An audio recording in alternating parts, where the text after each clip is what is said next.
The sky over the Texas plains broke open with a fury that felt biblical. Rain fell not in drops, but in solid wind-whipped sheets that turned the hard-packed earth into a slick, treacherous morass. Lightning spiderwebbed across the bruised purple clouds, each flash illuminating a scene of pure chaos, 1,000 head of longhorn cattle. Their eyes wide with terror surging forward in a blind, unstoppable stampede. The thunder wasn't a sound. It was a physical blow that shook the ground and rattled the teeth in a man's skull. Marcus Kane, soaked to the bone and mud caked to his eyebrows, fought his horse for control, his voice raw from shouting warnings that were swallowed by the storm. He was 25, old enough to know the scent of death on the wind, but still young enough to believe he could outride it. His job was simple: keep the herd moving north, keep the men alive. But the storm had its own plans, and so did Daniel Thorne. Daniel pulled back. Marcus roared, his words snatched away by a gust of wind. Head for the ridge. We'll let 'em run themselves out. Daniel, barely 19 and drunk on the reckless immortality of youth, just laughed. He was the son of the rich Denver banker who owned this herd, a boy playing at being a cowboy. With his fancy saddle and silver-inlaid spurs, he looked a part he didn't have the sense to play. You worry too much, Kane? This is what it's all about. This is living.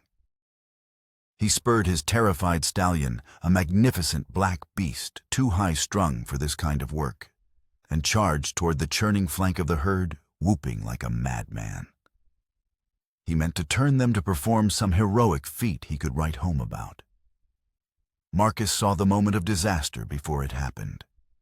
The ground, already saturated, gave way under the stallion's frantic hooves. The horse screamed a sound of pure animal terror as its forelegs buckled, pitching Daniel from the saddle and directly into the path of the stampede. For a heartbeat, the world seemed to slow.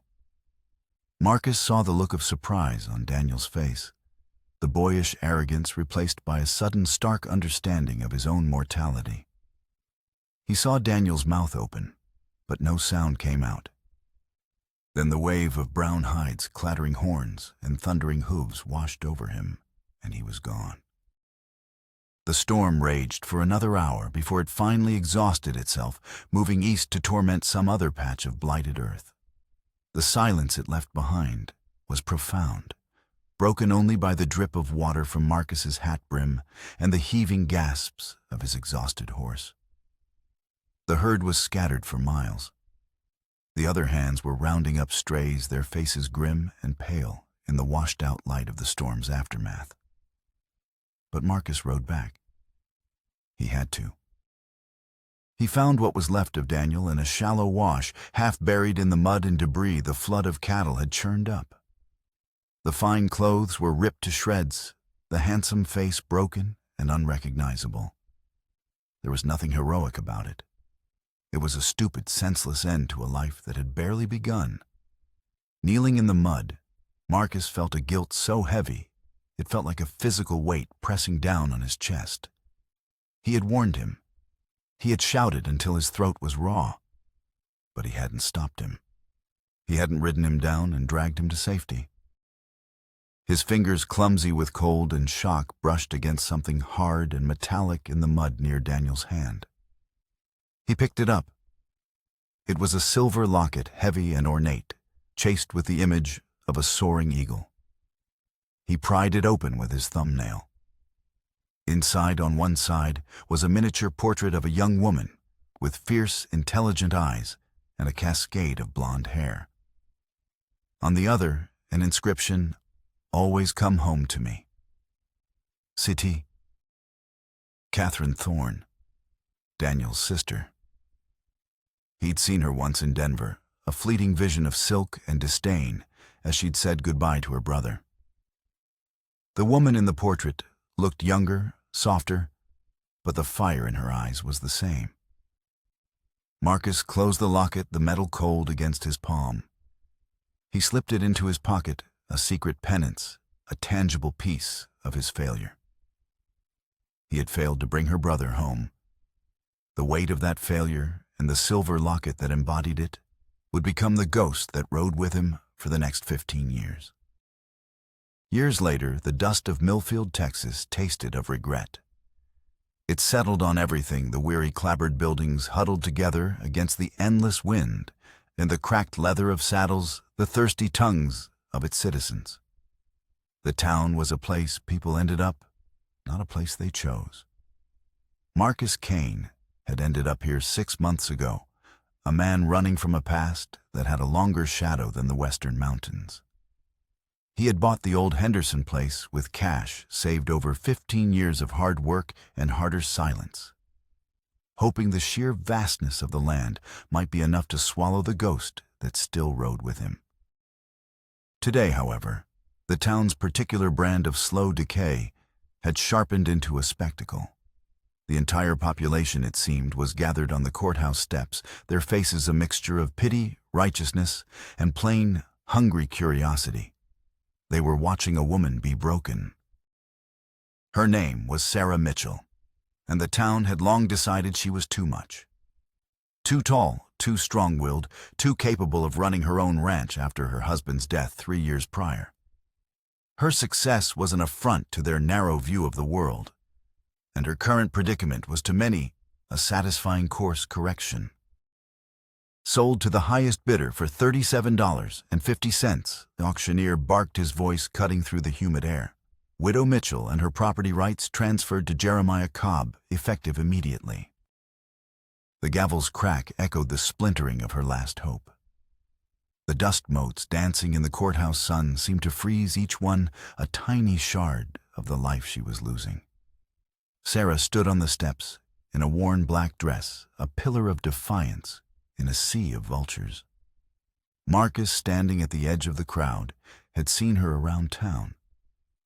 He'd noted the proud set of her shoulders, the directness of her gaze.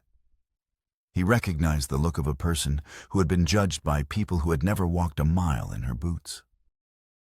Jeremiah Cobb, a man whose greed oozed from his pores like sweat, pushed through the crowd, his smile slick with triumph. He'd been circling Sarah's land for months, a wolf waiting for the kill. He'd called in her late husband's debts, phantom debts inflated and multiplied, until they'd swallowed her 100-acre spread whole. Now Sarah Cobb set his voice a low proprietary purr. He was close enough for her to smell the whiskey on his breath. "You just gather up what you can carry and be off my land by sundown. I'm feeling generous today." His hand reached for her arm, and Sarah flinched back as if from a hot iron. The crowd leaned in, sensing the climax of their cruel entertainment.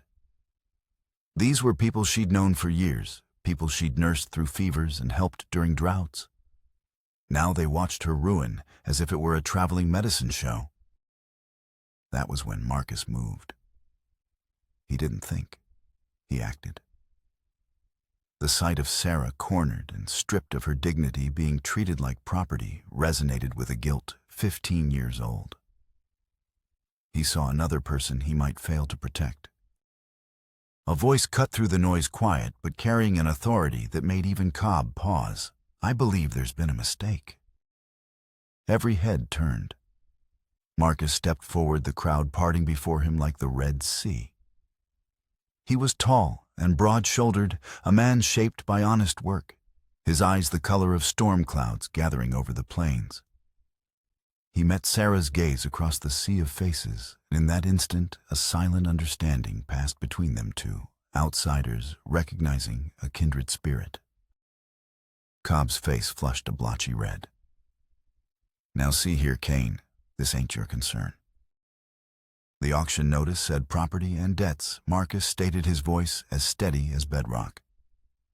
He pulled a folded paper from his vest pocket. Didn't say anything about a person being sold. "The widow's debts are tied to her person." Cobb blustered, his confidence wavering. "That's how these things work." Marcus offered a smile that held no warmth. "Funny thing about debt law.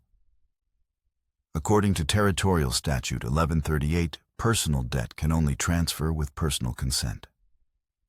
He looked directly at Sarah, his quiet question a challenge to the entire town. Mrs. Mitchell, did you consent to having your person sold along with your property? The world looked tilted. Every eye was on her. This was the moment. She could fold, make herself small and disappear, or she could stand. Her heart hammered against her ribs, a frantic drum against bone. Her mouth was as dry as a riverbed in August. No, she whispered, the sound lost in the shuffling of feet. She cleared her throat, drew a breath that felt like it was pulled from the depths of her soul, and spoke again, her voice ringing with newfound strength. No, I did not consent to any such thing. A murmur rippled through the crowd. Cobb's face darkened to a dangerous purple. This is ridiculous, he sputtered. Marcus ignored him, unfolding his paper and handing it to the stunned auctioneer. Bill of sale, Marcus said simply, for the Mitchell property debts and all associated holdings. Paid in full as of 2 days ago. Cobb snatched the paper, his eyes widening in fury as he scanned the legal script. This is fraud, he bellowed, crumpling the document and throwing it at Marcus's feet. The auctioneer, looking like a man just pulled from a deep well, shook his head. Prior lien takes precedence, he announced, his voice regaining its official tone. Mr. Kane's claim predates the auction. The sale to Mr. Cobb is hereby voided. Sarah's knees nearly gave way.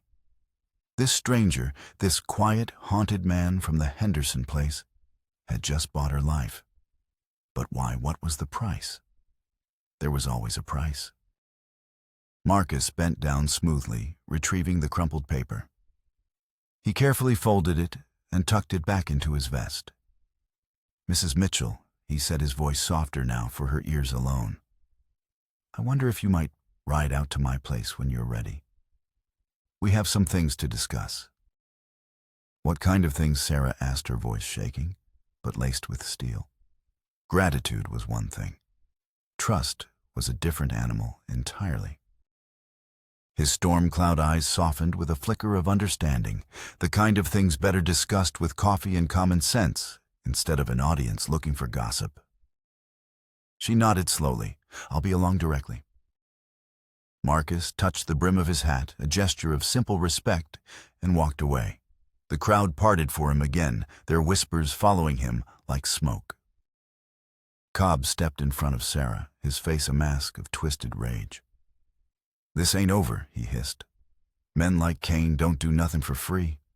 When he's done with you, you'll come crawling back. Sarah looked at the pathetic, blustering man and felt a surge of strength. Maybe, she said, her voice quiet but firm, but that'll be my choice to make, won't it? She turned and walked to her wagon, feeling the stares of the town on her back. As she gathered the reins, she saw Marcus riding out of town on a powerful bay gelding. He didn't look back, but she knew he was aware of her. He was giving her space, giving her time. The sun was setting, painting the vast canvas of ochre and rust in hues of fire and blood. She clucked to her horses and followed the dusty road, riding toward an unknown future, wondering if she was heading for salvation or just another more complicated kind of cage. The Kane Ranch was a testament to purpose and hard work. A sturdy 2-story house stood sentinel over rolling pastures dotted with healthy-looking cattle, flanked by barns built to withstand the ravages of time, not just a single season. This was the work of a man who knew the land and intended to become part of it. Sarah pulled her wagon into the yard, her hands tight on the reins, her heart a tangled knot of hope and fear. Marcus emerged from the house, dressed now in worn denim and leather chaps. He moved with an easy economy of motion that spoke of years spent in the saddle. Mrs. Mitchell, he set his hat in his hands. Wasn't sure you'd come. Wasn't sure myself, Sarah admitted, climbing down from the wagon, trying to muster what little dignity she had left. But curiosity got the better of good sense, I suppose. Come inside, he said, gently gesturing toward the house, but keeping a respectful distance. Coffee's still hot. The inside of the house was another surprise. It was clean, comfortable, and orderly. There were books on shelves, curtains on the windows, and a well-used kitchen. It was a home, not just a bachelor's shelter. "You live well for a single man," she observed, as he poured 2 mugs of coffee that smelled strong enough to raise the dead. "Had some help getting settled," he said, a faint smile touching his lips. "A Mrs. Patterson said a man's house reflects his character, and she wasn't about to let me reflect poorly." That meant something. Mrs. Patterson was a formidable widow who suffered no fools. If she'd put her stamp of approval on Marcus Kane, it was a better reference than any bank could provide. They sat in a silence that wasn't awkward, but expectant. Sarah studied his face, marked by sun and time. The lines around his eyes spoke of squinting into too many harsh suns, and a touch of silver threaded his dark hair. His hands wrapped around his mug were scarred and capable. This was a man who carried burdens. Why, she finally asked, the single word dropping into the quiet room. "Why did you do it? What do you want from me?" The questions came out harder than she'd intended, stripped of pleasantries. She needed the truth. Marcus took a long sip of coffee, choosing his words. "Jeremiah Cobb is the kind of man who sees people as things to be used," he said, his gaze distant. A shadow of a painful memory crossed his face. "I've known men like him before.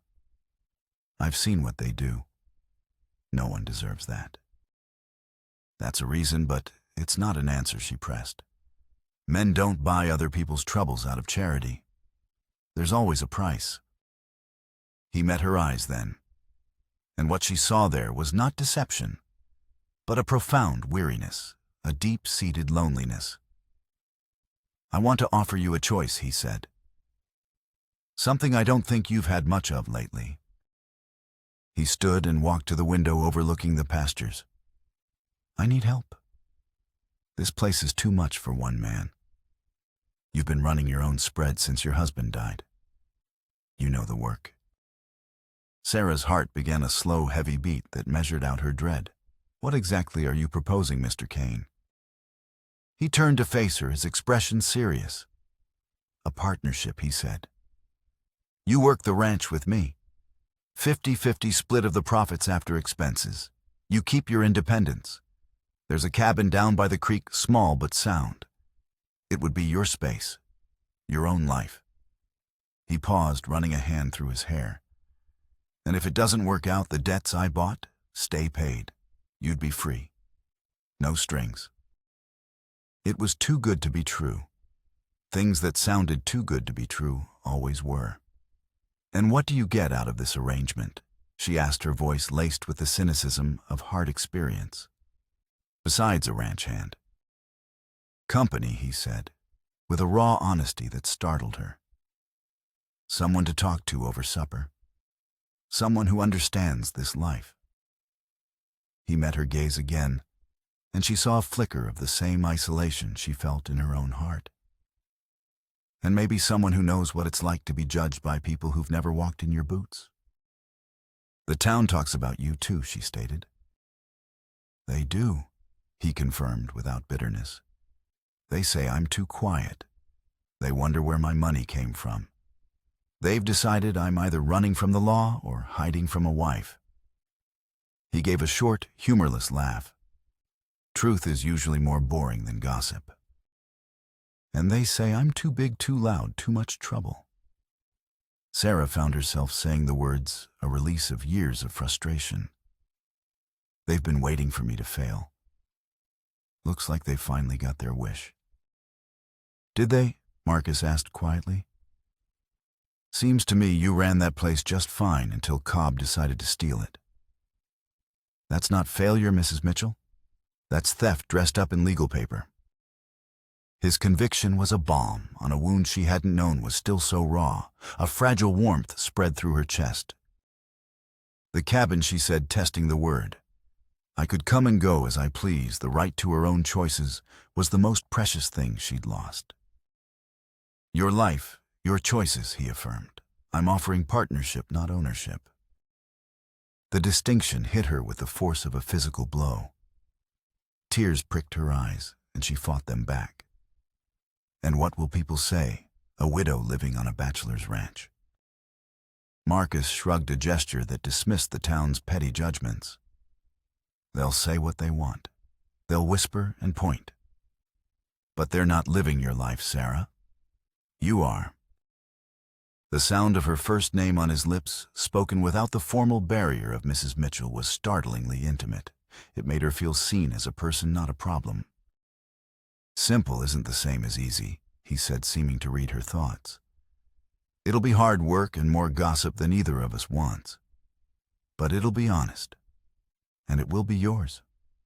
He stood and retrieved a bottle of whiskey and 2 clean glasses. What do you say we drink to new beginnings, whatever they might look like? She looked at the amber liquid, at the steady-eyed man, offering her something she'd thought was lost, forever a chance. To new beginnings, she said, her voice clear and strong. The whiskey burned a clean fire that promised to cauterize old wounds. Outside, the sunset bled across the horizon. For the first time in years, Sarah Mitchell found herself looking forward to the dawn. The first few weeks of their partnership settled into a rhythm of shared labor and quiet respect. They worked from sunrise to sunset, the hard physical toil a welcome distraction from the whispers that followed Sarah every time she went into town. Marcus was a man of few words, but his actions spoke a language Sarah understood. He treated her as an equal, deferring to her knowledge of bookkeeping and local suppliers, while she in turn respected his deep understanding of cattle and the land.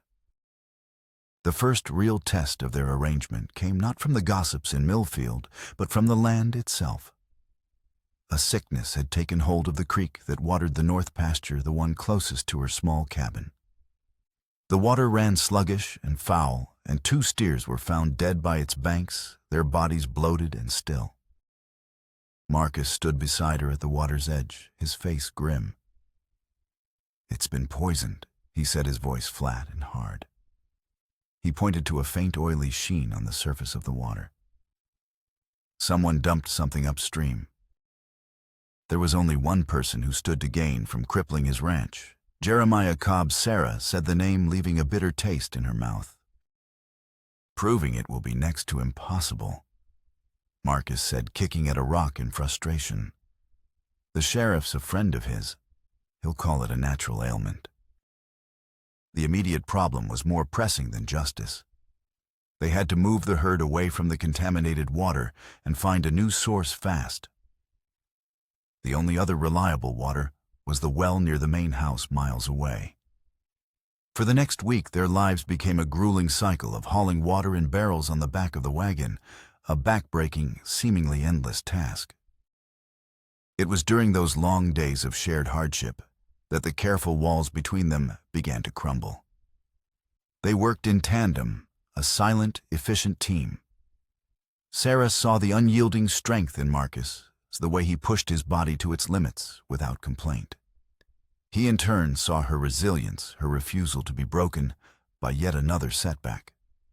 One evening, as they sat on the porch steps, too exhausted to cook, sharing a loaf of bread and a canteen of water, Sarah found the courage to ask, "What are you running from, Marcus?" He was quiet for a long time, watching the stars begin to prick the deep velvet of the sky. "Not running," he said finally. "Just trying to outdistance a ghost." He didn't elaborate, and she didn't press, but it was an opening, a crack in the armor he wore so constantly. A few days later, while sorting through the crate of legal papers from her old life, the ones Marcus had acquired when he bought her debt, she found something odd. Tucked inside a ledger was a folded piece of stationery far too expensive for Cobb's usual dealings. It was a receipt for a consulting fee paid to Jeremiah Cobb by a Denver banker named Alistair Thorne. Sarah's breath caught. At the top of the page was an embossed crest, a proud, soaring eagle. She had seen that crest before. It was on the silver locket Marcus sometimes took from his pocket in quiet moments, turning it over and over in his calloused hands. As if it were a rosary bead, his face a mask of old pain. The connection was a jolt, a piece of a puzzle she didn't understand, but knew was important. She said nothing to Marcus, tucking the receipt away. It felt like a secret that wasn't hers to share, not yet. Their shared labor and quiet evenings on the porch began to weave a delicate thread of affection between them. Sarah found herself listening for the sound of his boots on the path, found her breath catching when his hand brushed hers as they passed a tool. She saw the way his eyes would soften when she laughed, and the way a genuine smile would erase the haunted look he so often wore. He started talking more, sharing stories of his life, on the cattle trail, painting vivid pictures of the vast, open country he so clearly loved. He spoke of everything except the ghost and the locket. One cool evening, after a particularly brutal day of hauling water, he looked at her across the flickering lamplight of his kitchen. "This isn't working, Sarah," he said, and her heart plummeted. "The water hauling," he clarified, seeing the fear in her eyes. "We can't keep this up. We're going to kill ourselves and the horses. We need to dig a new well closer to the north pasture." It was a monumental task, requiring equipment they didn't have, and labor they couldn't afford. But the next morning, Marcus rode into town and came back with a wagon loaded with tools and supplies. He'd sold 2 prize bulls, a decision that would hurt them come spring, but one he made without hesitation. "Some things are more important than profit margins," was all he said. Digging the well was a descent into a private hell of rock and clay. They took turns, one of them down in the deepening hole, swinging a pickaxe until their arms screamed the other, hauling up buckets of earth. Down in the cool darkness of the earth, surrounded by the smell of damp soil, the rest of the world fell away. They talked.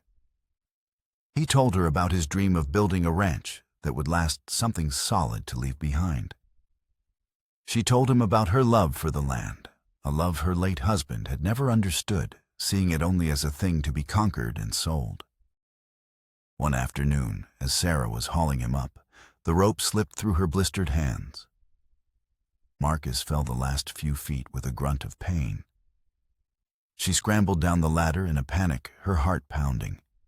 He was sitting up, grimacing, his ankle twisted at an unnatural angle. "It's broken," he said, his voice tight with pain. Getting him out of that hole was the hardest thing Sarah had ever done. She half carried, half dragged him back to the main house, his arms slung over her shoulders, his weight a solid, painful reality against her. She set the ankle as best she could, her hands surprisingly gentle, and sure her face a mask of fierce concentration.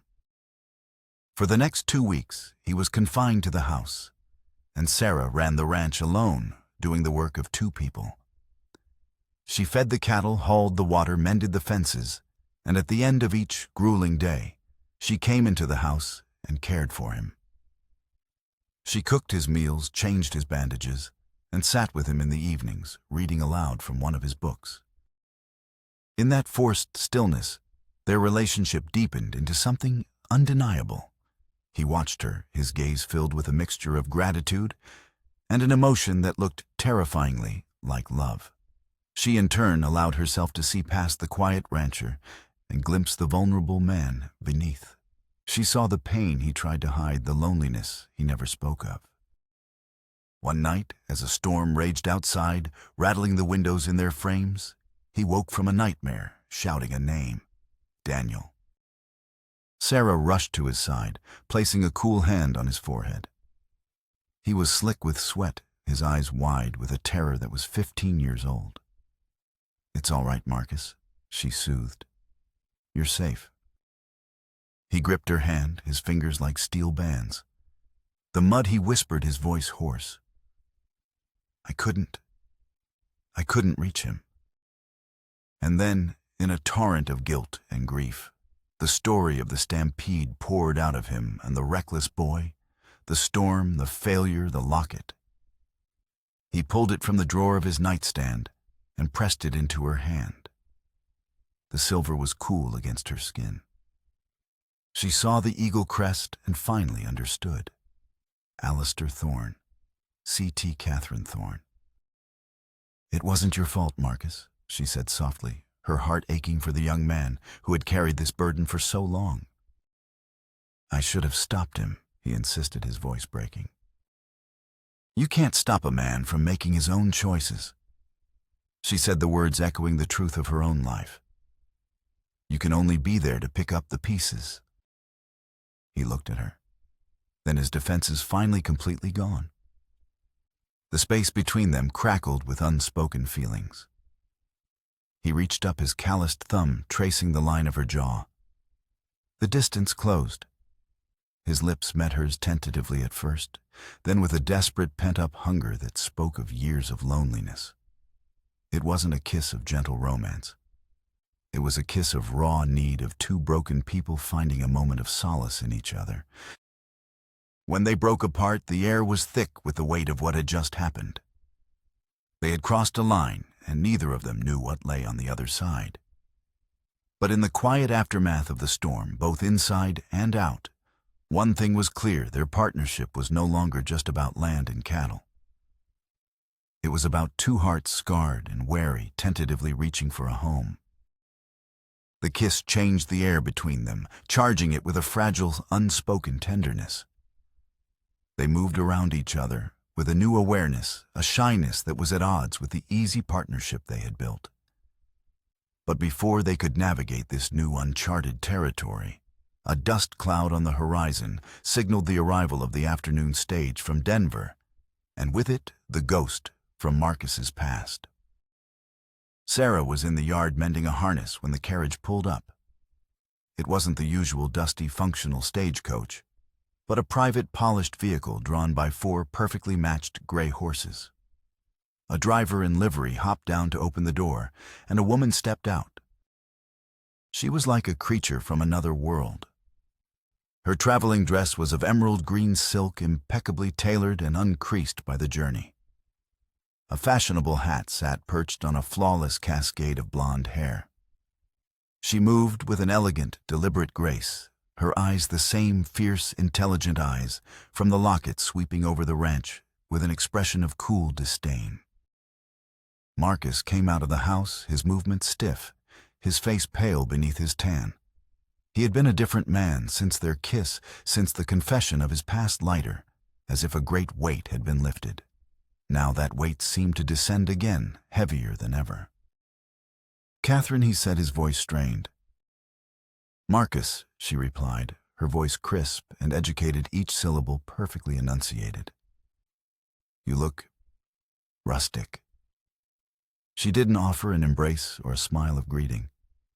She simply stood there, an emissary from a world of wealth and power, a world Marcus had left behind. Her gaze flickered past him, landing on Sarah. She took in Sarah's work-stained dress and calloused hands, and a small, condescending smile touched her lips.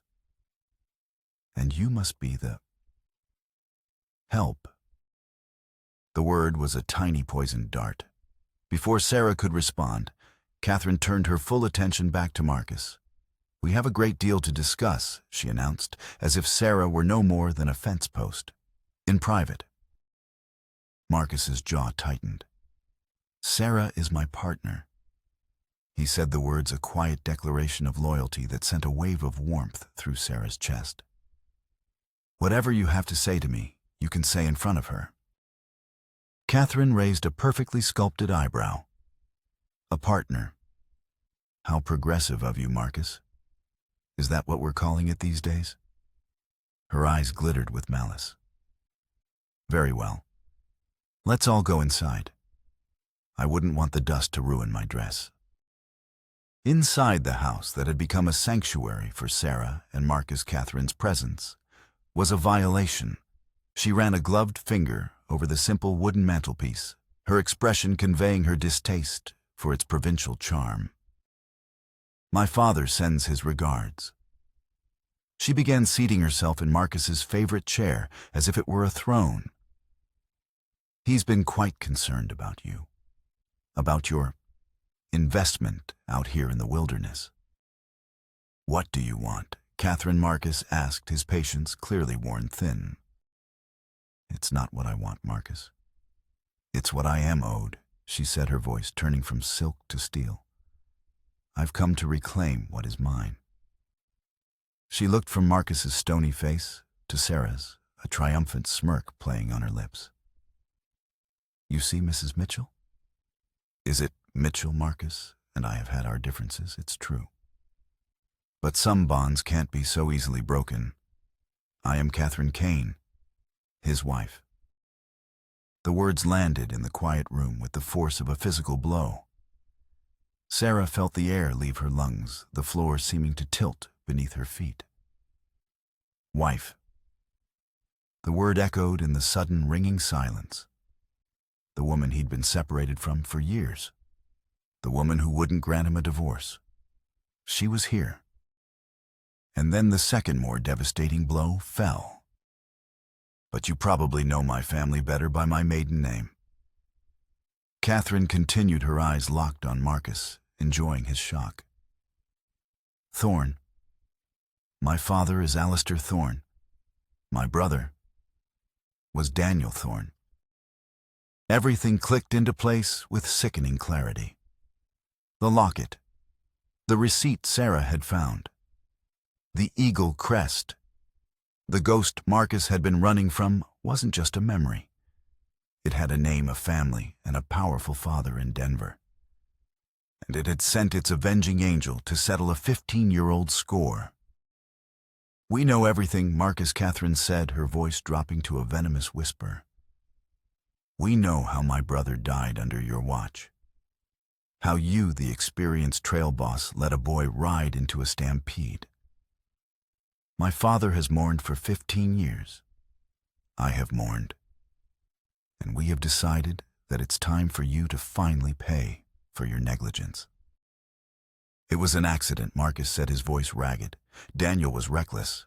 I tried to stop him." "A convenient story," Catherine scoffed.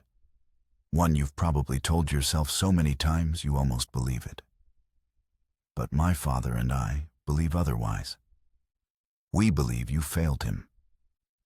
And this entire charade," she waved a dismissive hand, indicating the ranch the life Marcus had built, "is an insult to his memory. You've been living in peace while we've been living in grief." Sarah finally found her voice. "What does this have to do with the ranch, with me?" Catherine turned her cold gaze on Sarah. "Everything. You, my dear, are the final piece of the puzzle, the means to an end." She produced a sheaf of legal documents from her satchel. "My father hired the best investigators. They discovered your precarious financial situation. They instructed Mr. Cobb to acquire your debts and force this auction. The poison in the well, the constant pressure from Cobb. It hadn't been simple greed. It had been a calculated, orchestrated attack. We knew Marcus's character," Catherine explained, a chilling pride in her voice. "We knew he had a weakness for strays and lost causes. We knew he wouldn't be able to resist playing the White Knight. We orchestrated this entire scenario to put you in his path." Sarah felt sick. Her rescue, the partnership, the hope she had so carefully nurtured, it had all been a trap. A carefully laid snare in a long and patient hunt for revenge. "You are the weapon we will use to destroy him," Catherine declared, her eyes shining with a fanatic's zeal. "When we are done, he will have nothing left. No ranch, no money, and no partner. He will be as broken and alone as he left us the day he abandoned my brother's body in the mud. The fight is not just for a piece of land, Sarah. It's personal." The days that followed Catherine's arrival were a slow, methodical siege. She was a master of psychological warfare, turning the simple farmhouse into a battleground. She moved into the guest room, filling the house with the scent of expensive perfume and the rustle of silk. Her very presence was a constant reminder of her legal and emotional claim on Marcus, a wedge driven between him and Sarah. She used her wealth and influence like a cudgel. A letter to the bank in Millfield on her father's stationery was enough to have Marcus's line of credit frozen. Suddenly, they couldn't afford the extra feed they needed or the lumber to finish the new well. She intercepted the mail, took over the cooking, producing elaborate, inedible meals, and rearranged the furniture, erasing every trace of the comfortable home Marcus and Sarah had started to build. Her most potent weapon, however, was her twisted version of the past. In town, she played the part of the devoted, long-suffering wife, returned to save her husband from the clutches of a desperate widow and his own poor judgment. She spoke of her brother's tragic death in hushed, sorrowful tones, hinting at Marcus's culpability, his failure as a trail boss. The town, always hungry for a scandal, drank it in. Old suspicions about Marcus hardened into certainty. The tide of public opinion, which had never been fully in their favor, turned decisively against them. Sarah watched Marcus retreat into himself, the lightness she had glimpsed in him extinguished. The haunted look returned to his eyes, deeper than before. Catherine's constant presence, her endless recitation of his perceived failures, was a poison seeping into his soul. He began to doubt himself, to believe the narrative she was weaving. "Maybe she's right," he said one evening as they stood by the half-finished well, the only place they could speak without being overheard. "Maybe I did fail him. Maybe I don't deserve any of this." "That's what she wants you to believe," Sarah said fiercely, grabbing his arm. "She's trying to break you, Marcus. Don't let her." But her words felt hollow against the weight of Catherine's campaign. Desperate, Sarah retrieved the receipt from Alistair Thorne she had hidden away. Something about it had been nagging at her. She rode into town to the telegraph office, telling the clerk she needed to confirm a business transaction with Mr. Thorne's office in Denver. The young clerk, intimidated by the prominent name, readily provided the address of Thorne's main law firm. That night, consumed by a feeling of impending dread, Sarah couldn't sleep. She lit a lamp and pulled out the crate of her late husband's papers one last time, searching for anything, any small clue she might have missed. Her fingers brushed against a thick, sealed envelope she'd previously overlooked, tucked into the spine of a heavy ledger. It was addressed not to her husband, but to Alistair Thorne Eskinars, at the very same Denver address the telegraph clerk had given her. It had never been mailed. Her hands shaking, she broke the seal. Inside was a letter dated just weeks after the stampede 15 years ago. The handwriting was rough, the spelling phonetic, but the message was clear. It was from a man named Jedediah Stone, one of the other cowhands on the fatal cattle drive. "Mr. Thorne, sir." It began. "I feel it's my Christian duty to tell you the truth of what happened to your boy Daniel. Cain warned him. We all did. The boy was wild, full of liquor and pride. He said he was going to show us Texas boys how a real man handles a stampede. He rode straight for them, whooping and hollering.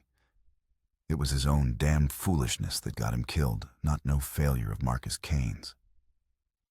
Cain near got himself killed trying to get to him. He is a good man, and I won't stand by and see him blamed for a rich boy's arrogance." The truth. It was here in her hands, a shield against Catherine's lies.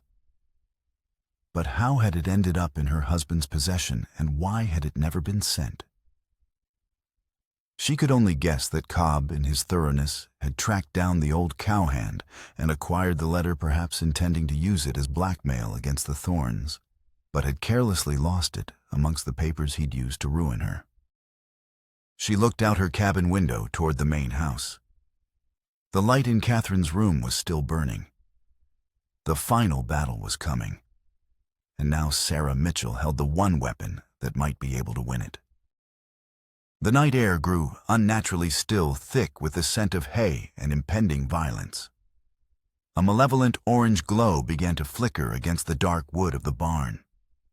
Jeremiah Cobb, his face illuminated by the growing flames, tossed the empty can of kerosene into the brush.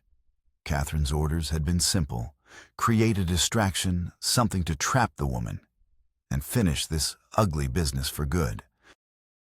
Inside her cabin, the smell of smoke jolted Sarah from a restless sleep. She threw open the door and saw it flames licking up the side of the main barn and the one where they kept the prize bull and the 2 new foals. Panic seized her cold and sharp. The animals. She ran shouting Marcus's name, her voice swallowed by the sudden roar as a section of the hayloft caught fire. The barn door was jammed. She threw her shoulder against it again and again, the wood groaning in protest. Finally, it splintered open, and she plunged into a scene from hell. The air was a choking, searing wave of heat and smoke. Panicked whinnies and the terrified bellows of the bull echoed off the rafters, which were now dripping embers. As Sarah fought to unlatch the stalls, a figure appeared in the swirling smoke at the far end of the barn. Cobb. His eyes were wide and crazed. Should have taken the money, he snarled, advancing on her. Outside, Marcus burst from the house, his heart seizing at the sight of the inferno. He saw Sarah's cabin door swinging open empty. A primal fear, colder than any memory of the stampede, gripped him. Sarah. As he sprinted toward the burning structure, Catherine stepped out of the shadows blocking his path. Her face was a pale, serene mask in the firelight. "Let it burn, Marcus," she said, her voice calm amidst the chaos. "It's for the best." "Get out of my way," he growled, trying to push past her. She stood firm, a strange, triumphant light in her eyes. "She's not worth it. No one is. You should have learned that with my brother." The accusation, the one she had been whispering for weeks, was now a shout against the roar of the fire. "You let him die? You stood by and watched him die. You killed him." Every word was a blow aimed at the deepest, most wounded part of his soul. Behind him, the roof of the barn groaned, a sign of its imminent collapse. Inside, Sarah had managed to free the horses, slapping their flanks and sending them galloping out into the night. But Cobb now stood between her and the exit, a pitchfork in his hands. "Catherine wants you gone," he said, lunging. Sarah dodged, grabbing a heavy feed bucket and swinging it with all her might. It caught Cobb square in the head, and he crumpled to the ground. She didn't hesitate. She scrambled toward the door, choking on the smoke, her lungs on fire. Outside, Marcus was trapped in Catherine's web of guilt. "You weren't there, Catherine. You don't know what happened." "I know you came back without him," she screamed, her composure finally shattering. "You came back and he didn't. That's all that matters." Just as Marcus shoved her aside, ready to plunge into the flames, a figure stumbled out of the barn's gaping maw. It was Sarah, covered in soot, her hair singed, clutching a piece of paper in her hand. She staggered, fell to one knee, gasping for air. Marcus rushed to her side, helping her up, his relief so profound it felt like pain. "Sarah, are you all right?" She could only nod, her eyes fixed on Catherine. With a trembling hand, she held out the letter. "You're wrong, Catherine," she rasped, her voice raw. "You've been wrong for 15 years. She pushed the letter into Marcus's hands. He read it by the hellish light of the burning barn, his face shifting from confusion to shock to a dawning, heartbreaking understanding. He looked up, his eyes locking with Catherine's. "He was drunk," Marcus said, his voice quiet but carrying over the crackle of the flames. "Jedediah Stone, he wrote to your father. He said Daniel was drunk and arrogant and rode into the stampede on his own." "Lies," Catherine shrieked, but there was a flicker of uncertainty in her eyes. "You're lying to protect yourself." "Read it," Sarah challenged, taking a step forward. "Read the words of a man who was there, a man who had no reason to lie." Marcus held the letter out. Catherine stared at it, as if it were a coiled snake. Slowly, she took it. Her eyes scanned the page, her face crumbling, as the rough, honest words dismantled the entire foundation of her life's grief and rage. The righteous vendetta that had driven her for 15 years was built on a lie. Not Marcus's lie, but her own family's. Her father must have received the letter and hidden it, preferring to blame an outsider than accept the ugly truth of his son's foolish death. The fight went out of her. Her body seemed to shrink, the proud, imperious woman dissolving into someone small and broken. The letter fluttered from her fingers, landing on the scorched earth. At that moment, the main beam of the barn roof gave way. With a deafening crack and a shower of sparks that lit up the sky like a firework display, the structure collapsed in on itself, sending a wave of heat and ash across the yard. It was the sound of an ending and a beginning. In the immediate aftermath, the chaos of the fire gave way to a stunned, exhausted silence. The sheriff and his men, drawn by the glow in the sky, arrived to find the barn a smoldering ruin, Jeremiah Cobb nursing a head wound, and 3 people standing like statues in the ruin of their lives. Cobb, incoherent and terrified, confessed everything: the poisoned well, the fire, his employment by the Thorne family. He was hauled away in handcuffs, his reign of petty tyranny over. Catherine did not speak. She stared at the ashes of the barn, as if seeing the ashes of her own life. Without a word to Marcus or Sarah, she walked to her waiting carriage, a solitary, defeated figure. As the carriage pulled away, disappearing into the pre-dawn gloom, Sarah thought she looked not like a villain, but like a woman who had just lost everything for the second time. In the weeks that followed, a fragile peace settled over the ranch. The town, having witnessed the dramatic conclusion, swung its fickle loyalty to Marcus and Sarah. Offers of help poured in, neighbors brought lumber, food, and the most valuable commodity of all, their quiet, respectful support. The story of the letter and the Thorne family's deception spread, and the narrative changed. Marcus was no longer a suspected failure, but a man who had borne a false accusation with quiet dignity. Sarah was no longer a troublesome widow, but a woman of courage and resilience. They worked together to clear the debris, the shared physical labor, a way of healing wounds, both visible and invisible. They talked, really talked, filling in the spaces that silence and secrets had occupied for so long. Marcus, finally free from the weight of his guilt, was a changed man. The haunted look was gone from his eyes, replaced by a calm strength. Sarah, for her part, felt a sense of security she had never known, a feeling of being truly home. One evening, 3 months after the fire, they stood on the porch of the main house, watching the sunset paint the sky. A new barn, smaller but sturdy, stood where the old one had been, a symbol of their shared future. The new well was finished, providing clean, fresh water. The land was healing, and so were they. Marcus turned to her, a small velvet-lined box in his hand. "I know it's not a fancy ring from a Denver jeweler," he said, his voice thick with emotion. "But my mother wore this. She said it was for the woman who would make my house a home." He opened the box to reveal a simple gold band. "You've already done that, Sarah Mitchell. Would you do me the honor of making it official, be my wife, my partner in everything?" Tears streamed down Sarah's face as she nodded, unable to speak. "Yes," she finally whispered. "Yes, I will." He slid the ring onto her finger, a perfect fit. A few months later, on a clear autumn afternoon, they were married by the creek under the shade of the cottonwood trees, with Mrs. Patterson and a few friendly neighbors as witnesses.